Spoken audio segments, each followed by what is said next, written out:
Hello students, online लेक्चरमध्ये तुम्हा सर्वांचं स्वागत आहे. मॅट्रिसेस या चॅप्टरमध्ये एक्झरसाइज 2.2 आपण सॉल्व करतो. क्वेश्चन 4 आपण सॉल्व केलेला आहे प्रिवियस लेक्चरमध्ये. आज क्वेश्चन नंबर 5 बघतोय. क्वेश्चन काय आहे तर find the inverse of the following matrices by the adjoint method. इथे आपल्याला इन्व्हर्स फाइंड आउट करायचं आहे. इन्व्हर्स फाइंड आउट करण्यासाठी दोन मेथड आहेत. फर्स्ट मेथड आहे बाय ॲडजॉईंट मेथड, सेकंड आहे बाय इलेमेंटरी ट्रान्सफॉर्मेशन. मग त्याच्यामध्ये रो असेल किंवा कॉलम ट्रान्सफॉर्मेशन असेल. अशा पद्धतीने आपण इन्व्हर्स फाइंड आउट करू शकतो. जर ॲडजॉईंट मेथड असेल तर ॲडजॉईंट मेथडसाठी फॉर्म्युला आहे A inverse is equal to 1 determinant of A into adjoint of A. आणि इलेमेंटरी ट्रान्सफॉर्मेशन असेल तर A into A inverse is equal to identity matrix. असे फॉर्म्युला आहेत आपल्याकडे. इथे आपल्याला क्वेश्चन काय आहे तर ॲडजॉईंट मेथडने आपल्याला याचा इन्व्हर्स फाइंड आउट करायचा आहे. त्यामुळे आपण हा फर्स्ट फॉर्म्युला यूज करणार आहे. कधीही जेव्हा आपण इन्व्हर्स फाइंड आउट करतो तेव्हा पहिल्यांदा काय करावं लागेल बघा, जो काही मॅट्रिक्स दिलेला आहे त्याची डिटर्मिनंटची व्हॅल्यू आपल्याला फाइंड आउट करावी लागेल. ती व्हॅल्यू जर नॉन झिरो येत असेल म्हणजेच नॉट इक्वल टू झिरो असेल तरच आपल्याला त्या मॅट्रिक्सचा इन्व्हर्स एक्झिस्ट होतो, अदरवाईज होत नाही. कारण बघा, जर व्हॅल्यू झिरो मिळाली तर काय होईल, इथे जर व्हॅल्यू फॉर्म्युलामध्ये आपण झिरो पुट केली तर 1/0 आन्सर मिळेल का आपल्याला, ए इन्व्हर्स मिळेल का, तर मिळणार नाही. त्यामुळे सगळ्यात पहिल्यांदा काय चेक करावं लागेल की डिटर्मिनंटची व्हॅल्यू दिलेला मॅट्रिक्स आहे त्याच्या डिटर्मिनंटची व्हॅल्यू कशी असली पाहिजे तर नॉन झिरो असायला हवे. इथे एक्झाम्पलमध्ये आपल्याला मॅट्रिक्स 2/2चा दिलेला आहे. पोझिशन आहे त्याच्या A11, A12, A21 and A22. हा सॉल्व करताना आपण पहिल्यांदा काय करणार तर डिटर्मिनंटची व्हॅल्यू फाइंड आउट करणार आहे. नॉन झिरो येत असेल तरच पुढे सॉल्व करणार by using adjoint method. First of all आपण सपोज करू let A is equal to, हा मॅट्रिक्स असेल -1 5 -3 2. आपण पहिल्यांदा डिटर्मिनंटची व्हॅल्यू फाइंड आउट करू. Determinant of A is equal to -1 5 -3 2. 2/2चा जो डिटर्मिनंट आहे तो कसा फाइंड आउट करतात माहीत आहे आपल्याला. काय करणार आपण, -1 इंटू 2, याच्यामधून -5 into -3 which is equal to -1 into 2 काय मिळेल -2, याच्यामधून मायनस काय करणार आहे 5 इंटू -3 किती असेल -15. Next line -2 as it is minus minus plus 15 होईल. मग आपल्याला 15 -2 असं मिळेल. किती असतं answer 13 which is not equal to 0. आपल्याला डिटर्मिनंट कसा मिळाला, नॉट इक्वल टू 0. देअरफॉर आपण काय म्हणणार आहे, ए इन्व्हर्स एक्झिस्ट. ठीक आहे, ए इन्व्हर्स एक्झिस्ट होतो. आता आपण हे पुढे एक्झाम्पल सॉल्व करणार आहे.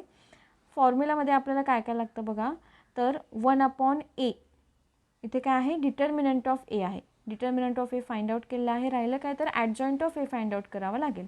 Adjoint of A find out करण्यासाठी आपल्याला काय काय लागेल, मायनर्स लागणार आहेत, को फॅक्टर्स लागणार आहेत. को फॅक्टरवरून मॅट्रिक्स तयार होईल, एक मॅट्रिक्स ऑफ को फॅक्टर्स, आणि त्याचा ट्रान्सपोज म्हणजे काय असेल ॲडजॉईंट ऑफ ए. तर स्टार्ट करू आपण. फर्स्ट मायनर असतील M11 कशावरून मिळेल बघा आपल्याला, A11चा मायनर काय असतो M11. A11 किती आहे -1 आहे. मग 2/2मध्ये मॅट्रिक्स 2/2चा असेल तर -1ला अपोजिट किती आहे 2, त्यामुळे त्याचा तो काय असेल तर मायनर असेल. नेक्स्ट पुढे A12 काय आहे 5 आहे, म्हणजेच M12 5ला अपोजिट किती आहे -3, हा मिळाला आपल्याला minor.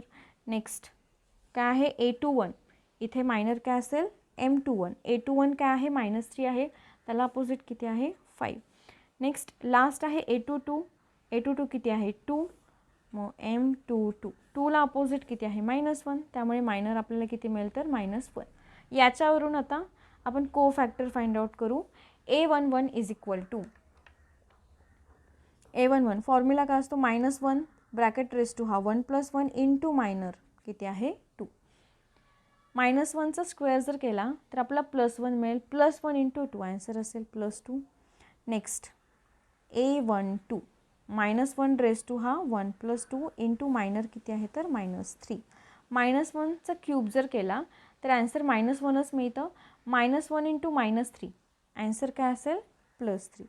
Next A21 -1 raise to 2 + 1 into minor आहे 5 which is equal to -1 cube काय असेल -1च असणार आहे. -1 इंटू 5 आपल्याला मिळेल -5. A22 is equal to -1 raise to काय मिळेल आपल्याला 2 + 2 इंटू -1. -1 इवन नंबर आहे बरोबर. -1 रेज टू इवन नंबर आहे. ॲन्सर आपल्याला +1 मिळेल. +1 इंटू -1 ॲन्सर असेल -1. हे को फॅक्टर्स मिळाले आपल्याला. आता याच्यावरून आपण मॅट्रिक्स बघू. मॅट्रिक्स असेल AIJ is equal to AIJ म्हणजे हे काय असणार आहे तर मॅट्रिक्स ऑफ को फॅक्टर्स. काय असतो हा A11 A12 A21 and A22. Values त्याच्या पुट करू. A11 किती आहे आपल्याकडे 2, A12 आहे 3, A21 इज -5 आणि A22 इज -1. हा मॅट्रिक्स आपल्याला मिळाला. याच्यावरून आपण कोणती व्हॅल्यू फाइंड आउट करू शकतो तर adjoint of A. Adjoint of A is equal to formula काय आहे याच्यासाठी AIJ आणि या मॅट्रिक्सचा काय घेतो आपण ट्रान्सपोज घेतो. मग इथे जर व्हॅल्यू पुट केली कोणती AIJ काय आहे आपल्याकडे 2 3 -5 अँड -1 याचा आपण ट्रान्सपोज घेणार. ट्रान्सपोज घेतो म्हणजे जे रोज आहेत ते कॉलम. रो काय आहे 2 3 तो काय होईल इथे कॉलम होईल 2 3 -5 -1. हा आपल्याला काय मिळाला ॲडजॉइंट ऑफ A मिळालेला आहे. आता आपल्याकडे बघा डिटर्मिनंट ऑफ A सुद्धा आहे ॲडजॉइंट ऑफ A सुद्धा आहे म्हणजे आपण A इन्व्हर्स फाइंड आउट करू शकतो. A inverse is equal to determinant of A into adjoint of A. Next line 1 determinant of A ची व्हॅल्यू किती आहे तर 13 इंटू ॲडजॉइंट ऑफ A काय मिळालेलं आहे 2 -5 अँड 3 -1. तर अशा प्रकारे आपला A इन्व्हर्सची व्हॅल्यू मिळालेली आहे. काय काय केलं आपण तर जेव्हा आपल्याला मॅट्रिक्सचा इन्व्हर्स फाइंड आउट करायचा असतो जर मेथड दिली असेल तर आपण दिलेली मेथड यूज करणार. मेथड दिली नसेल तर आपल्याला जी मेथड सोपी वाटते ती यूज केली तरी चालेल. मॅट्रिक्स सॉल्व करताना इन्व्हर्स फाइंड आउट करताना आपण काय करणार त्याचा डिटर्मिनंट फाइंड आउट करणार. नॉन झिरो असेल तरच इन्व्हर्स एक्झिस्ट होतो. त्यानंतर मायनर को फॅक्टर त्याच्यावरून ॲडजॉइंट ऑफ A मिळेल आणि या सगळ्या व्हॅल्यूज आपण आपल्या फॉर्म्युलामध्ये पुट केल्यानंतर आपल्याला A इन्व्हर्सची व्हॅल्यू मिळून जाईल. एक्झरसाइजमध्ये सेम याच पद्धतीने 2x2चा मॅट्रिक्स दिलेला आहे. आणखी एक एक्झाम्पल आहे सेकंड ते तुम्ही इझिली सॉल्व करू शकता. थर्ड एक्झाम्पल आहे 3x3 मॅट्रिक्स इथे दिलेला आहे आपल्याला. 3 number of rows and 3 number of columns आहेत. सोल्युशनमध्ये let capital A is equal to 1 0 0 3 3 0 5 2 -1. हा मॅट्रिक्स आपण A आहे मॅट्रिक्स A असं सपोज केलं. सॉल्व करण्यापूर्वी फर्स्ट स्टेप आपली काय असेल तर to find value of the determinant. डिटर्मिनंटमध्ये आपण पुट करू values 1 0 0 3 3 0 5 2 -1 which is equal to value काय मिळेल बघा आपल्याला किंवा इकडे सॉल्व केलं तरी चालेल.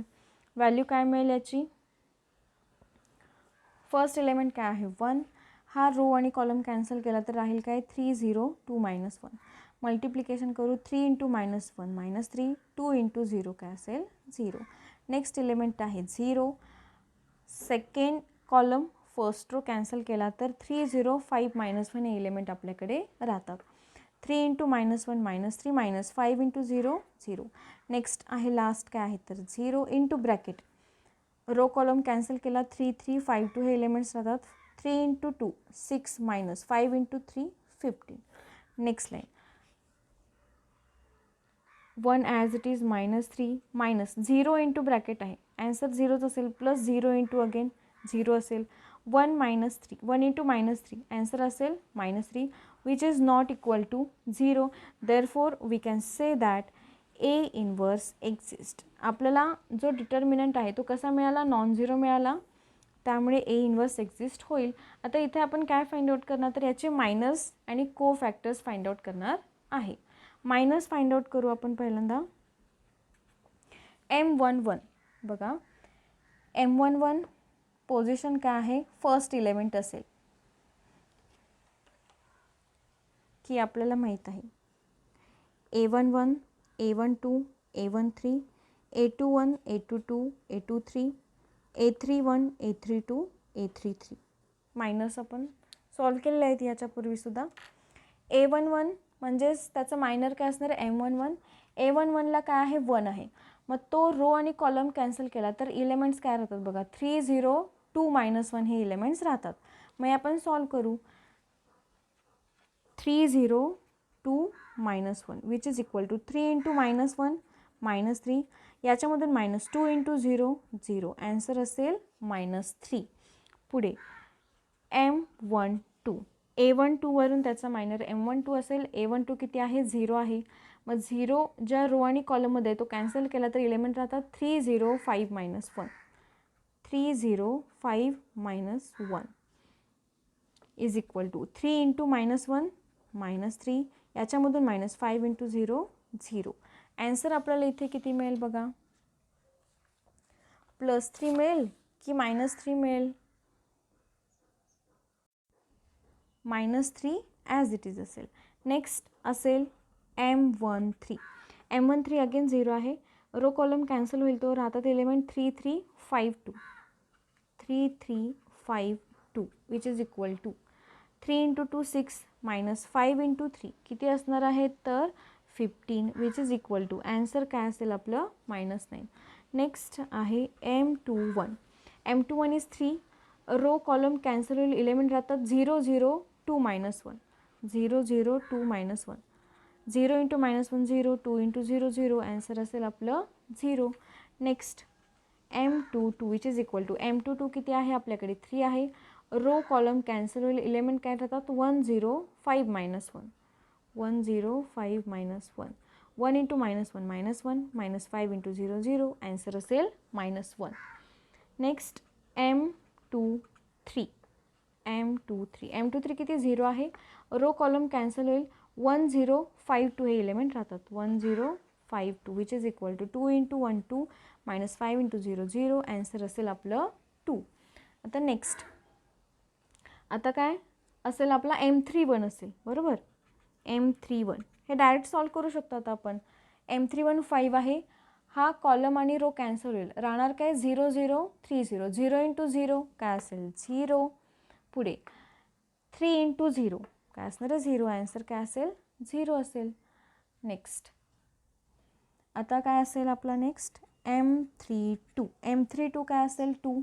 हा रो कॉलम कॅन्सल होईल राहतात इलेमेंट 1 0 3 0 1 इंटू 0 ॲन्सर असेल 0 3 इंटू 0 0 ॲन्सर आपलं मिळालं 0 -0 0.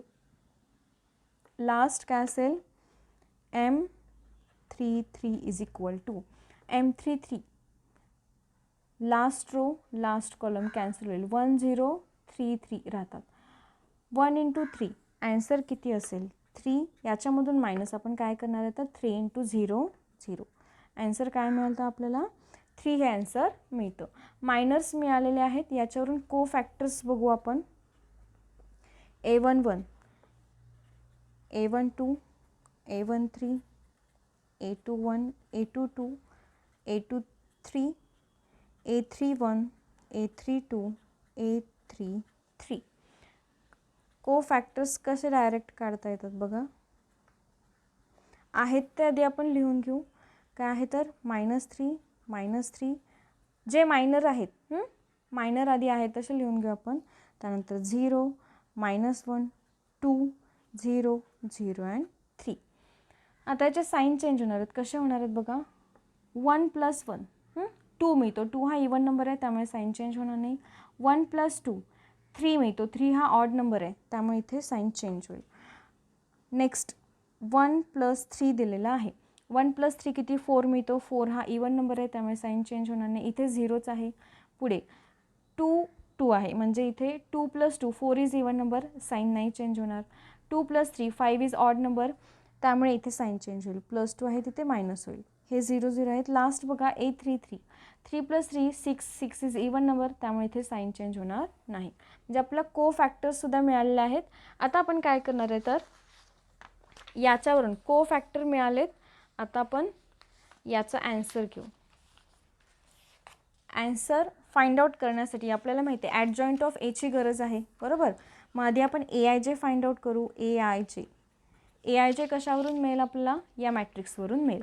AIJसाठी मॅट्रिक्स कसा असेल तर A11, A12, A13, A21, A22, A23, A31, A32 and A33. या सगळ्या व्हॅल्यूज आत्ता आपण फाइंड आउट केलेल्या आहेत, त्या व्हॅल्यूज आपण इथे पुट करणार आहे. A11 किती आहे बघा आपल्याकडे? -3. A12 किती आहे? +3. A13 किती आहे तर -9. पुढे A21 0 आहे. A22 -1. नेक्स्ट A23 आहे -2. Last row A31 0, A32 0, A33 3. हा आपल्याला काय मिळाला तर मॅट्रिक्स ऑफ कोफॅक्टर्स मिळाला. याच्यावरून ॲडजॉईंट बघू. ॲडजॉईंट ऑफ ए काय असतो? आत्ता जो आपण मॅट्रिक्स मिळाला आपल्याला त्याचा काय असतो तर ट्रान्सपोज असतो.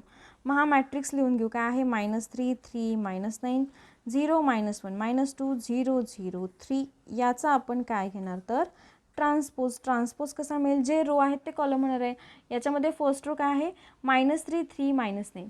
कॉलम काय मिळेल? -3, 3, -9. 0, -1, -2. हा सेकंड रो आहे, तो सेकंड कॉलम होईल. 0, -1, -2. Next last row 0, 0, 3. हा काय होईल? 0, 0, 3. थर्ड कॉलम आपल्याला मिळेल. ॲडजॉईंट ऑफ एची व्हॅल्यू मिळाली. आता लास्ट आपल्याकडे फॉर्म्युला आहे A inverse is equal to.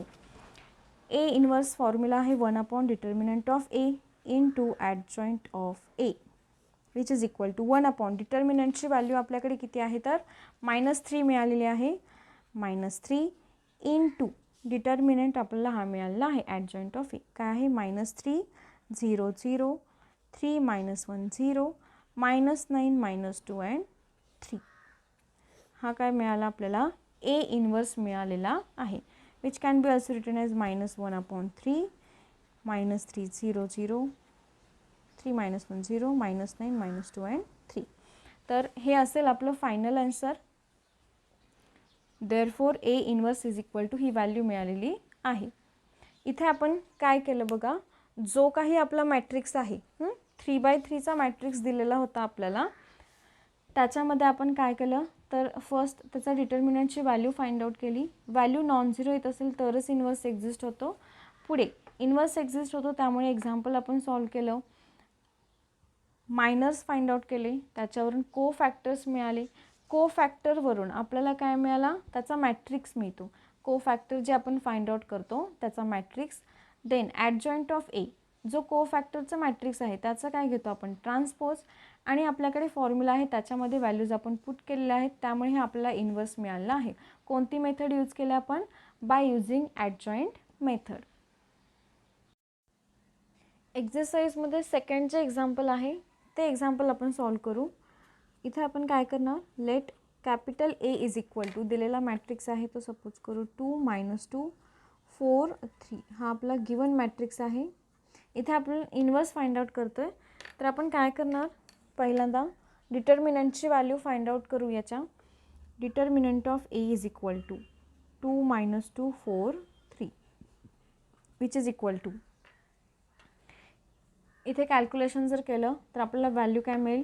2 × 3 किती मिळतात? 6 मायनस 4 × -2 किती असेल? -8 असेल which is equal to 6 minus minus काय होईल? +8 विच इज इक्वल टू 14. आणि 14 हा कसा आहे? नॉट इक्वल टू 0 आहे. देअरफॉर आपण काय म्हणणार? A inverse exist. A inverse exist होतं हे जेव्हा आपल्याला समजतं तेव्हा आपण फर्स्ट काय करतो तर मायनर कोफॅक्टर फाइंड आउट करतो. कशासाठी? तर कोफॅक्टर मॅट्रिक्ससाठी. देअरफॉर आपण काय म्हणू शकतो? First we have to find cofactor matrix.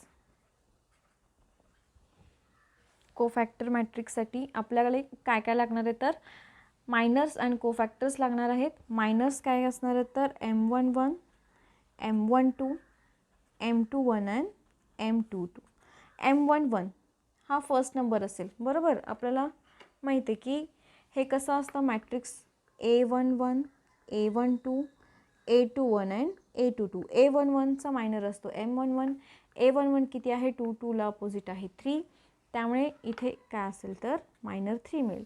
Next A12 किती आहे -2, मग त्याचा मायनर किती असणार आहे अपोजिट किती आहे 4. नेक्स्ट A21 आहे किती आहे 4, 4ला अपोजिट किती आहे -2. लास्ट A22 3 आहे, 3ला अपोजिट आहे 2. हे आपल्याला काय मिळाले तर मायनस मिळाले आहेत. याच्यावरून आपण को फॅक्टर्स फाइंड आउट करू. A11 इज इक्वल टू काय करणार आपण -1 रेस टू 1 + 1 इंटू मायनर किती आहे आपल्याकडे 3.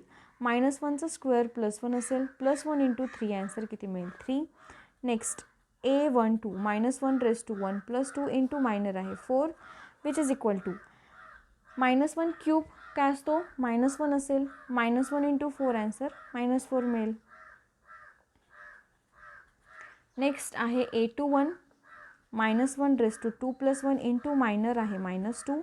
-1चा क्यूब -1 असतो, -1 इंटू -2 दोन्ही -1 आहेत, त्यामुळे मल्टिप्लिकेशन काय होईल प्लसमध्ये जाईल. Last A22 -1 raise to 2 + 2 bracket raise to किती आली इथे 4 इंटू आपला minor -1 raise to even number आहे +1 असेल, +1 इंटू 2 आन्सर असेल +2. तर आपल्याला को फॅक्टर काय मिळालं तर 3 - 4 2 2.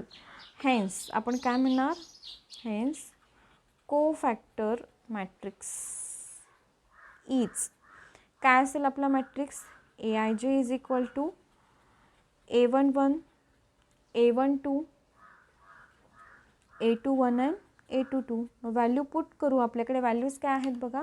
A11ची व्हॅल्यू किती आहे 3, A12ची व्हॅल्यू आहे -4, A21 आहे 2 आणि A22 काय आहे अगेन 2 आहे. हा आपल्याला काय मिळाला को फॅक्टर मॅट्रिक्स मिळालेला आहे. याच्यावरून आपण काय घेतो adjoint of A. What is adjoint of A? It's transpose of cofactor matrix. Value put करू आपण को फॅक्टरची -3 - 4 2 2. याचा जर ट्रान्सपोज घेतला तर मॅट्रिक्स आपल्याला काय मिळेल बघा 3 - 4 जे रोज आहेत ते कॉलम होतात, सेकंड काय कॉलम असेल तर 2 2 हा कॉलम असेल. हा मिळाला ॲडजॉइंट ऑफ A. आता लास्ट आपण काय करणार A इन्व्हर्स फॉर्म्युला आपल्याला माहीत आहे काय आहे तर one by determinant of A into adjoint of A which is equal to one by determinant of Aची व्हॅल्यू किती आहे आपल्याकडे 14 इंटू ॲडजॉइंट ऑफ A किती मिळालेला आहे तर 3 2 - 4 अँड 2. देअरफोर A इन्व्हर्स आपल्याला मिळालेला आहे. व्हॅल्यू काय मिळाली बघा त्याची 1/14. मॅट्रिक्स ॲडजॉइंट ऑफ A काय आहे तर 3 2 - 4 2. तर बघा आज आपण लेक्चरला काय बघितलं मॅट्रिक्सचा इन्व्हर्स कसा फाइंड आउट करतात. त्यासाठी 2 मेथड आहेत. कोणत्या 2 मेथड आहेत ॲडजॉइंट मेथड एक आहे आणि सेकंड काय आहे elementary row and column transformation. तर इथे क्वेश्चनमध्ये आपल्याला काय सांगितलं होतं ॲडजॉइंट मेथड यूज करा म्हणून सांगितलेलं होतं. त्याच्यामुळे आपण ॲडजॉइंट मेथड यूज केले. ॲडजॉइंट मेथडसाठी फॉर्म्युला काय आहे A inverse is equal to one by determinant of A into adjoint of A. Inverse find out करण्याआधी आपण काय करतो डिटर्मिनंटची व्हॅल्यू फाइंड आउट करतो. व्हॅल्यू जर नॉन झिरो येत असेल तर A इन्व्हर्स एक्झिस्ट होतो, अदरवाईज नाही. त्यानंतर पुढे आपण मायनस को फॅक्टर्स फाइंड आउट केले.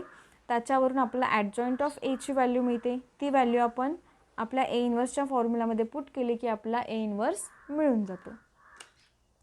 इथे मॅट्रिक्स होता -1 5 -3 2. त्याचा इन्व्हर्स काय मिळालं बघा आपल्याला 1/13 2 - 5 3 -1 हा मिळालेला आहे. पुढे सेकंड एक्झाम्पल 2/2चं काय आहे तर 2 - 2 4 3. इथे सुद्धा सेम केलं आपण. इथे डिटर्मिनंटची व्हॅल्यू 14 मिळते which is not equal to 0. Therefore A inverse exist. पहिल्यांदा आपण इथे को फॅक्टरचं मॅट्रिक्स फाइंड आउट करतो की ज्याच्यासाठी आपला मायनर को फॅक्टर फाइंड आउट करावे लागतात. लास्टला जेव्हा आपल्याला या सगळ्या व्हॅल्यूज मिळतात तेव्हा आपण फायनल फॉर्म्युलामध्ये व्हॅल्यू पुट करतो. आपल्याला इथे answer A inverse is equal to काय मिळतो तर 1/14 3 2 - 4 अँड 2. नेक्स्ट एक्झाम्पल काय आहे तर थर्ड एक्झाम्पल 3/3 मॅट्रिक्स आहे. 3/3 मॅट्रिक्समध्ये आपण बघितलं की 3 number of rose 3 number of columns असतात. इथे सुद्धा डिटर्मिनंटची व्हॅल्यू आपल्याला नॉन झिरो मिळते, याचा अर्थ A इन्व्हर्स एक्झिस्ट होतो. इथे आपण मायनर को फॅक्टर फाइंड आउट केलेले आहेत. नेक्स्ट स्टेप पुढे काय केली तर को फॅक्टर्सचा मॅट्रिक्स आपण लिहून घेतला, त्याच्यावरून ॲडजॉइंट ऑफ ए मिळतो. कसा? By taking transpose of cofactor matrix. Next लास्टला आपण फॉर्म्युलामध्ये व्हॅल्यू पुट केली, ॲन्सर आपल्याला इथे काय मिळतं तर A inverse is equal to -1/3 -3 0 0 3 -1 0 -9 -2 3. अशा प्रकारे तुम्ही कोणतंही 2/2 असेल 3/3 असेल तुम्हाला दिलेला मॅट्रिक्स तर ॲडजॉइंट मेथडने तुम्ही त्याचा इन्व्हर्स फाइंड आउट करू शकता.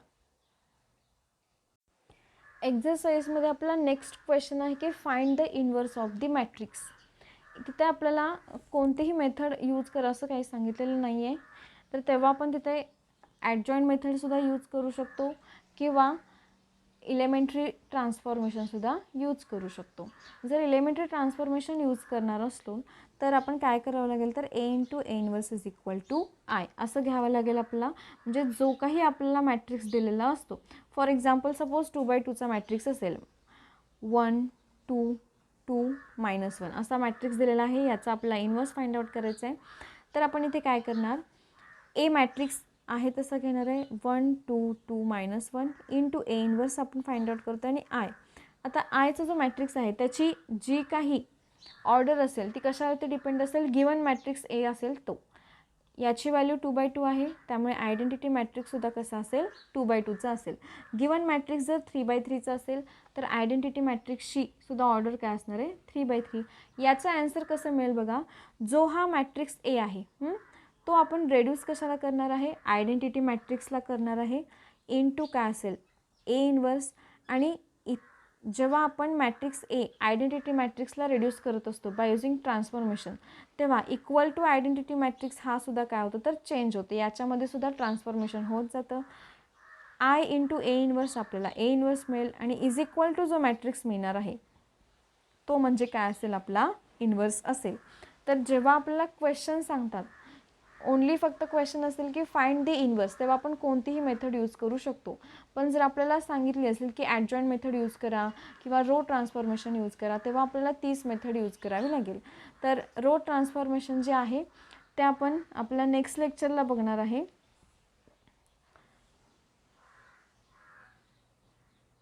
एक्झरसाइजमधले जे काही एक्झाम्पल आहेत, नेक्स्ट क्वेश्चन असेल क्वेश्चन नंबर 6 याच्यावरतीच आहे, तो आपण नेक्स्ट लेक्चरमध्ये सॉल्व करू. थँक्यू.